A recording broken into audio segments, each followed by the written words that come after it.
Israel और Hamas की जंग को रोकने में दुनिया लगी है। इस बीच एक रिपोर्ट आई है जिसमें कहा गया है कि अब हमास ने युद्ध विराम से जुड़ी बातचीत को खत्म करने का फैसला किया है।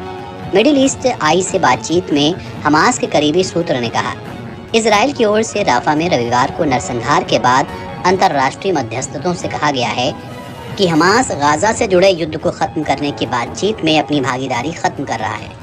इजराइल ने पश्चिमी राफा के तेल अल सुल्तान में फिलिस्तीनियों के एक शिविर पर हमला किया था। इसमें कम से कम 45 लोग मारे गए और दर्जनों घायल हो गए, जिसमें ज़्यादातर महिलाएं और बच्चे थे। हवाई हमले की वजह से कुछ फिलिस्तीनी जिंदा जल गए। इस हमले से ठीक 2 दिन पहले अंतर्राष्ट्रीय न्यायालय ने इजराइल को राफा में अपने सैन्य अभियान को तुरंत रोकने का आदेश दिया था।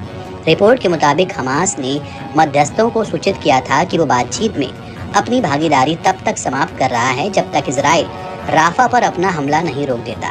राफा क्रॉसिंग गाजा में भोजन, दवा और दूसरी चीज़ों की सप्लाई का अहम एंट्री पॉइंट है। रिपोर्ट ने सूत्र के हवाले से कहा है कि भविष्य की बातचीत एक चरण के रूप में और प्रक्रियाओं के एक सेट के साथ होगी। उसने आगे कहा, 8 महीने की निरर्थक बातचीत और निरंतर नरसंहारों के बाद कोई बातचीत या हस्ताक्षरित कागजात की समीक्षा या इसके विवरण पर चर्चा नहीं होगी। उसने आगे कहा, इजराइल को पहले नरसंहार रोकना होगा, राफा क्रॉसिंग छोड़नी होगी और आक्रामकता रोकनी होगी।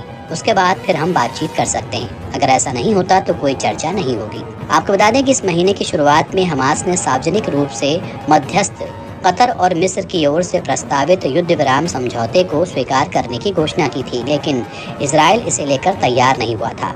उसका कहना था कि यह प्रस्ताव उसकी मांगों से काफ़ी कम है। पहले सामने आए प्रस्ताव में 6 सप्ताह का स्थायी युद्ध विराम होता है। गाजा पट्टी से इजरायली बलों को पूर्ण वापसी और घेराबंदी समाप्त होती। इसके अलावा इजरायली बंधकों को भी हमास छोड़ता। NBT ऑनलाइन की रिपोर्ट।